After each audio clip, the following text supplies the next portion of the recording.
किसी भी चुनाव को सिर्फ आंकड़ों के चश्मे से देखना, कहानी का सिर्फ एक हिस्सा देखना है। असल कहानी तो जमीन पर होती है, लोगों की जिंदगी में, उनकी उम्मीदों और उनकी मुश्किलों में।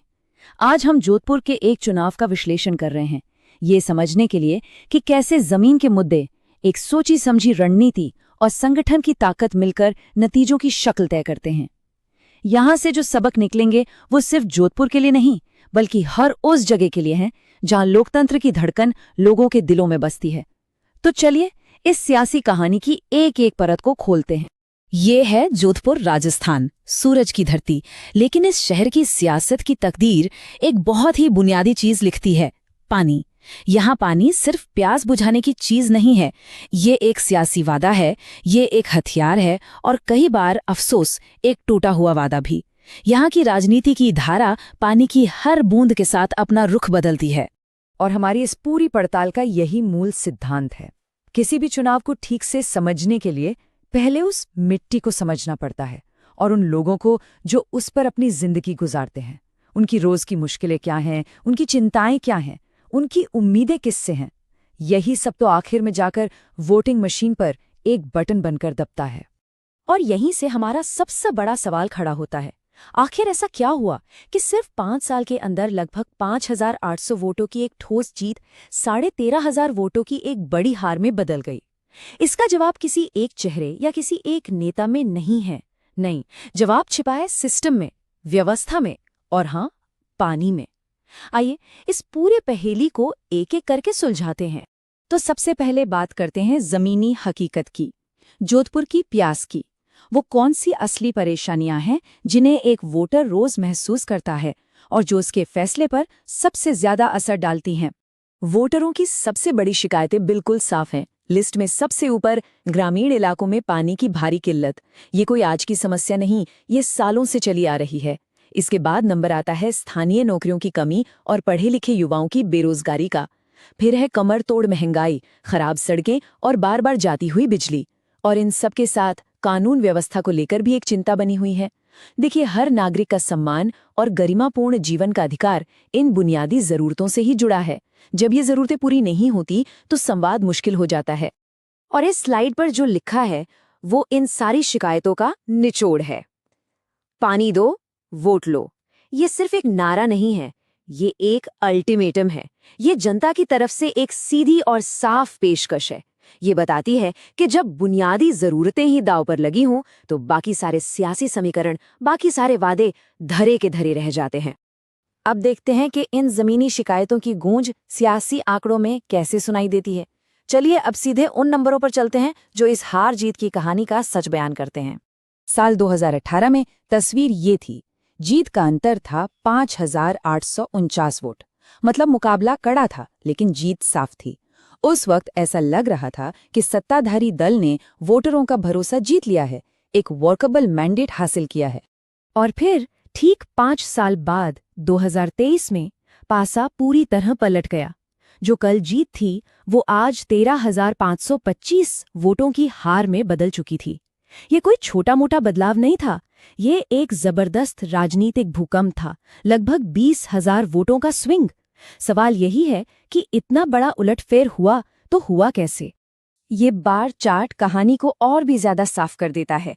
जरा देखिए, 2018 में आईएनसी का वोट शेयर 50% से भी ज्यादा था, लेकिन 2023 आते आते ये घटकर लगभग 44% पर आ गया। वहीं दूसरी तरफ बीजेपी ने करीब 46% से लगभग 54% की एक बड़ी छलांग लगाई। ये कुल मिलाकर लगभग 10% का वोट स्विंग है और यही वो बदलाव है जिसने इस सीट का सियासी भविष्य तय कर दिया। अब इस एक चुनाव के नतीजे से थोड़ा पीछे हटते हैं और जोधपुर के पूरे सियासी इतिहास पर एक नजर डालते हैं, क्योंकि कभी-कभी एक लंबी तस्वीर देखने से वो पैटर्न समझ आते हैं जो अक्सर आज की तात्कालिक बहस में नजरअंदाज हो जाते हैं। ये टेबल पिछले 7 चुनावों की कहानी कहती है, 1993 से लेकर 2023 तक। आप साफ देख सकते हैं कि सत्ता यहाँ किसी एक पार्टी के पास ज्यादा देर टिकती नहीं है। लगातार पार्टियों के बीच अदला बदली होती रही है। वोट प्रतिशत में ये जो उतार चढ़ाव है, ये दिखाता है कि यहाँ की सियासत कितनी बेचैन और जागरूक है। और ये टाइमलाइन उसी टेबल को एक तस्वीर देती है। इसे आप जोधपुर का सियासी पेंडुलम कह सकते हैं। सत्ता एक पार्टी से दूसरी पार्टी की तरफ लगातार झूलती रहती है। ये एक क्लासिक स्विंग सीट है। यहाँ के वोटर्स किसी पार्टी से बंधे हुए नहीं हैं। वो हर 5 साल में काम का हिसाब मांगते हैं और उसे चुनते हैं जिससे उन्हें अपनी समस्याओं के समाधान की ज्यादा उम्मीद होती है।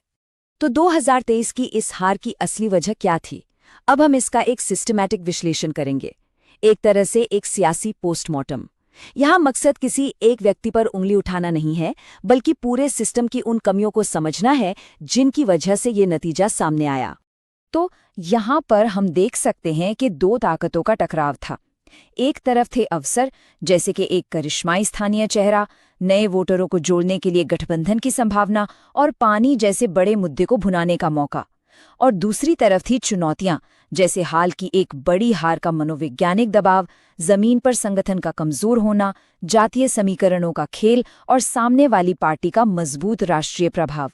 आखिर में चुनौतियां अवसरों पर भारी पड़ गईं। विश्लेषण तो हो गया, अब समाधान की बात करते हैं। 2028 का रास्ता क्या हो सकता है? सिर्फ ये जानना काफी नहीं है कि गलती कहाँ हुई, ये समझना भी उतना ही जरूरी है कि उसे ठीक कैसे किया जाए। तो ये भविष्य के लिए एक रणनीतिक ब्लूप्रिंट है। इस पूरी रणनीति के दिल में है चतुर्मुख सिद्धांत। ये एक 4 आयामी रणनीति है जिसका सिर्फ एक ही मकसद है, वोटरों से दोबारा जुड़ना और जमीनी मुद्दों पर काम करके उनका भरोसा वापस जीतना। यह एक समग्र दृष्टिकोण है जो चुनाव के हर पहलू को समेटता है। और हाँ, इस प्रक्रिया में लोगों का डेटा का इस्तेमाल जिम्मेदारी से करना बेहद जरूरी है। भारत का डीडीपी फ्रेमवर्क नागरिकों की सहमति और गोपनीयता का सम्मान करने पर जोर देता है। भरोसे का पुनर्निर्माण इसी सम्मान से शुरू होता है। ये हैं वो 4 सिद्धांत। पहला, चुनावी फोकस होगा पानी, कमाई और सम्मान पर। ये 3 शब्द जनता की सबसे बड़ी आकांक्षाओं को दर्शाते हैं। दूसरा, संगठनात्मक, बूथ स्तर तक संगठन को लोहे की तरह मजबूत करना और वोटर लिस्ट को डेटा आधारित बनाना। तीसरा, नैरेटिव, उम्मीदवार को घर की बेटी के तौर पर पेश करना जो जोधपुर के हक के लिए लड़ रही हैं। और चौथा, संसाधन, असरदार डिजिटल कैंपेन और सही जगह पर सही लोगों तक मदद पहुंचाना। जब ये चारों स्तंभ एक साथ मिलकर काम करते हैं तो वो सिर्फ एक चुनाव नहीं, बल्कि मतदाताओं का भरोसा जीतने का रास्ता बनाते हैं। और ये है उस रणनीति को जमीन पर उतारने का एक्शन प्लान। एक एक कदम सोचा समझा है। चुनाव से 90 दिन पहले कैंपेन की शुरुआत और लोगों की शिकायतें दर्ज करने से लेकर 60 दिन पहले पानी पर ठोस वादे करना, 30 दिन पहले बड़ी रैलियां और चुनाव से ठीक 7 दिन पहले मिशन पानी जैसा एक सांकेतिक कदम। इसमें एक जल सत्याग्रह का भी जिक्र है, जो पानी के मुद्दे को कैंपेन के बिल्कुल केंद्र में रखने का एक शक्तिशाली तरीका है। और आखिर में हम इस एक बड़े सवाल पर आकर रुकते हैं, क्या पानी जैसे जमीनी, स्थानीय और हर किसी को छूने वाले मुद्दों पर टिकी एक रणनीति राष्ट्रीय स्तर के बड़े बड़े नैरेटिव के शक्तिशाली खिंचाव का मुकाबला कर सकती है? ये सवाल सिर्फ जोधपुर का नहीं है, ये आज पूरे भारत के लोकतंत्र के लिए बेहद अहम है। इसका जवाब आने वाले चुनाव ही देंगे।